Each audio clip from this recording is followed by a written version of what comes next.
अलीकडच्या काळामध्ये महाराष्ट्रामध्ये काही नवे पक्ष नव्या पार्ट्या निघालेल्या आहेत. त्यांनी पवार साहेबांचं नाव आपला वकूफ बघून घ्यावा. सहज मी गोष्ट वाचली. रस्त्यावर पोपट विकायला एक जण बसला होता. पहिल्या पोपटाचा दर विचारला. तो म्हटला याची किंमत 500 रुपये. घेणारं गिरायक म्हटलं याला काय येतंय? तो म्हटला हा जय श्रीराम बोलतोय, याची किंमत 500 रुपये. दुसऱ्याची किती? तो म्हटला हा हॅलो हॅलो बोलतोय, याची किंमत 1000 रुपये. तिसरा एक पोपट होता, याची किंमत किती? म्हटले याची किंमत आता सांगता येणार नाही. म्हटले कधी सांगता येईल? लोकसभेच्या निवडणुकीनंतर सांगता येईल. गिरायकाने विचारलं याला काय येतंय का? तर तो सारखं मारा झोडा एवढंच बोलतोय. आज एक नवीन साहेब झालेले आहेत, होर्डिंगवर लटकतात, जमिनीवर पाय टेका आणि मग पवार साहेबांचा उल्लेख धोका यंत्र म्हणून करा. मोडतोड करून जाळपोळ करून नवनिर्माण होत नसतं. नवनिर्माण करण्यासाठी 40-40 वर्ष काबाड कष्ट करावे लागतात. निर्मितीसाठी अक्कल लागते, पेटवायला अक्कल लागत नाही. आणि जर पवार साहेबांना धोका यंत्र म्हणालच असाल तर 50% मी तुमचं मान्य करीन. जे राज्यामधल्या जातीमध्ये भांडणं लावतायत, जे राज्यामधल्या भाषिकामध्ये दुही पेटवतायत, जे राज्याला शाहू फुले आंबेडकरांच्या इतिहासापासून वेगळं नेऊ इच्छित आहेत, अशा प्रतिगाम्यांच्यासाठी पवार साहेब हे धोका यंत्र आहे ते आम्ही मान्य करू. तुम्हाला धोका असेल तर तो आमच्यापासूनच असेल. पण हे राज्य शेतीच्या बाबतीमध्ये पुढे गेलं पाहिजे. विकासाची परिवर्तन या राज्यामध्ये झाली पाहिजेत. गोरगरीब माणसांच्या जीवनामध्ये सुखासमाधानाचे दिवस आले पाहिजेत. असं विधायक परिवर्तनाचं राजकारण करणाऱ्यांच्यासाठी मात्र आमचा पक्ष होका यंत्र असेल. आणि जे राज्य बुडवायला निघालेत त्यांच्यासाठी आमचा पक्ष फक्त धोका यंत्रच असेल.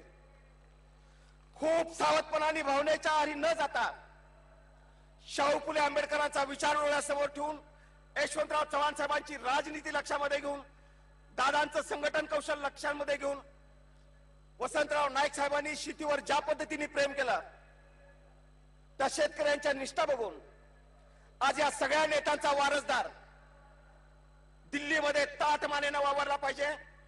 कोण उमेदवार हा गौण आहे, किती सभा झाल्या हे गौण आहे. राष्ट्रवादीच्या घड्याळाला मत म्हणजे पवार साहेबांना दिल्लीत समर्थन. जिथं जिथं पक्ष हात देईल तिथं ओ देण्याचं काम आपण करूया. सत्तेसाठी भांडायचं नाही, झगडा करायचा नाही. मी सांगू इच्छितो खूप मिळालं मला, पण सोडलं सुद्धा तितक्याच आनंदाने. आज महाराष्ट्राच्या राजकारणामध्ये राष्ट्रवादीच्या स्थापनेनंतर माझ्या इतका मोठा लाभार्थी कोण नाही. आपण विचार करण्याची आवश्यकता आहे. ज्याने शांतिनिकेतन मध्ये, सांगलीला कॉलेजमध्ये काम करताना लेबर स्कीम मध्ये काम करून आपलं शिक्षण पूर्ण केलं, ज्याला आयुष्यामध्ये रोजगार हमीच्या कामावर काही वर्ष काम करावं लागलं, असा रोजगार हमीच्या कामावर काम करणारा एक मजूर या राज्याच्या उपमुख्यमंत्री पदावर आणि प्रदेशाध्यक्ष पदावर बसवण्याची दानत फक्त पवार साहेबांना असू शकते. या पक्षामध्ये नशीब आजमावताना दिल्लीमध्ये ओळख असावी लागत नाही, खुजरेगिरी करावी लागत नाही, नेत्यांच्या पुढे पुढे करावं लागत नाही. जे लोक जनतेमध्ये राहतील, गोरगरीब माणसामध्ये राहतील, ते आमच्या राष्ट्रवादीचे नेते असतील. आज राष्ट्रवादीची नवी फळी बघितल्यानंतर उद्याचा महाराष्ट्र आपला आहे, देश आपला असला पाहिजे, त्या दृष्टीने जिद्दीने कामाला लागूया. जे माझे 72 पोलीस अधिकारी शहीद झाले, जे पोलीस कर्मचारी जखमी झाले, त्यांचं स्मरण आज आपणा सगळ्यांनाच आहे. मोठ्या प्रमाणात निरपराध माणसं शहीद झाली, जखमी झाले. जे शहीद झाले त्यांना महाराष्ट्रातल्या तमाम जनतेच्या वतीने मी विनम्र अभिवादन करतो. प्रशिक्षित अतिरेक्यांच्या बरोबर लढण्याचं प्रशिक्षण आपण 26/11 पूर्वी आपल्या पोलीस दलाला खऱ्या अर्थाने दिलं नव्हतं. तशी शस्त्र आपण दिली नव्हती, पण या कमतरता असताना सुद्धा हातातल्या शस्त्रा इतकंच शस्त्र धरणारं मनगट सुद्धा तितकंच महत्त्वपूर्ण असतं. हे शहीद तुकाराम ओंबाळे यांनी कसाबला जिवंत पकडून जगासमोर सिद्ध करून दाखवलं. त्यांचं स्मरण करताना मला माझ्या वेगळ्या भावना असणं स्वाभाविक आहे. मी शक्यतो कोणासमोर न आणलेली एक गोष्ट आज आपल्या माध्यमातून राज्यातल्या जनतेसमोर आणीन. 26/11 मी नंदुरबार जिल्ह्यामध्ये होतो. तत्कालीन डीजीनी आपल्या ATHचे लोक थोडेसे नाराज आहेत, आपण आपला दौरा रद्द करा आणि मुंबईमध्ये परत या. मी गृहमंत्री झाल्यानंतर माझ्या पोलीस अधिकाऱ्यांनी दौऱ्यावरनं मधूनच परत बोलवण्याचा प्रसंग हा माझ्या आयुष्यातला पहिला प्रसंग होता. मीही दौरा रद्द केला आणि माझी मीटिंग झाली ती शहीद करकरे साहेबांच्या बरोबर. माझ्याजवळ मीटिंग संपवून गेल्यानंतर 3.5 तासाने ते शहीद झाल्याचं ज्यावेळी मी DG ऑफिसमध्ये बसून ऐकलं, त्यावेळी माझ्या मनाची व्यथा काय झाली असेल याची आपण सगळ्यांनीच कल्पना केलेली बरी. ज्या करकरे साहेबांना आज आपण मानाचा मुजरा करणार आहे, त्याच दिवशीची वर्तमानपत्र काढून बघितली तर टीकेचा भडीमार झालेलाही आपण बघतोय. शहीद अशोक कामते साहेबांना नागपूरमध्ये विधानसभा 3 वेळा त्यांना सस्पेंड करा म्हणून बंद पडली. एकाकीपणाने मी लढत दिली होती. पण असं असलं तरी सुद्धा वेळ आल्यानंतर आपले बहादर अधिकारी किती मोठी कामगिरी करू शकतात हे त्यांनी दाखवून दिलं. तो दिवस माझ्या आयुष्यातला नव्हे, महाराष्ट्राच्या आणि देशाच्या आयुष्यातला कधीही न विसरण्यासारखा एक महत्त्वपूर्ण दिवस होता.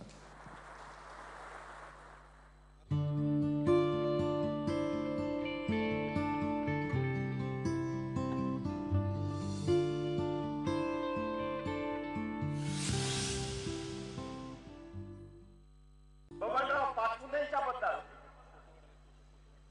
आणि अजितराव घोरपडेंच्या बद्दल जे भाजपचे लोक टीका करत होते, यांच्यावर भ्रष्टाचाराचे आरोप करत होते, आज त्यांना सन्मानाने भाजपमध्ये घेतलं जात आहे. भारतीय जनता पार्टीला मी विचारू इच्छितो की तुम्ही आजपर्यंत त्याच्यावर भ्रष्टाचाराचे आरोप केले, असं कोणतं तीर्थ त्याच्यावर तुम्ही शिंपडला आणि हे पवित्र झाले? राज्यामध्ये आयाराम गयाराम संस्कृतीला खत पाणी घालण्याचं काम भारतीय जनता पार्टीने केलं आहे. आजपर्यंत आमच्या पक्षामध्ये साधू संतांचा पक्ष हा दावा भारतीय जनता पार्टीचे लोक करत होते. पण अलीकडच्या काळात त्याचे व्यवहार बघितल्यानंतर भारतीय जनता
आम्ही जीवाचं रान करू, रक्ताचं पाणी करू,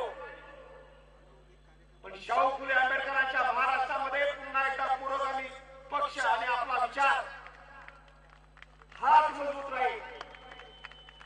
त्यासाठी प्रयत्नांची शिकस्त करू आणि आपणही सगळ्यांनी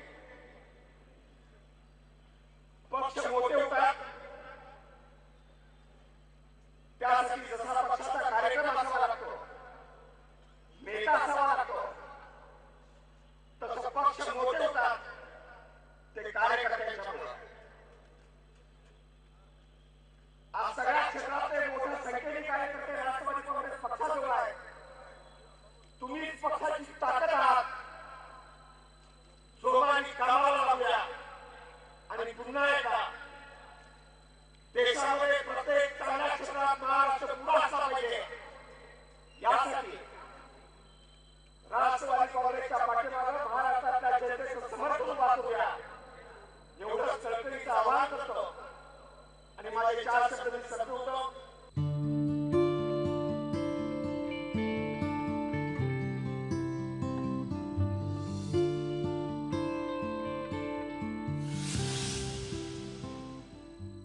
महाराष्ट्रामध्ये काँग्रेस असेल, राष्ट्रवादी काँग्रेस असेल,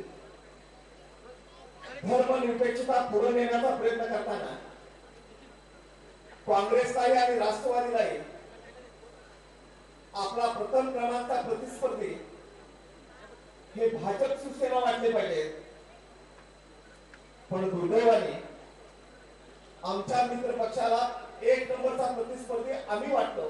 नरेंद्र मोदींना पुढे करून भारतीय जनता पार्टीने कितीही रान उठवला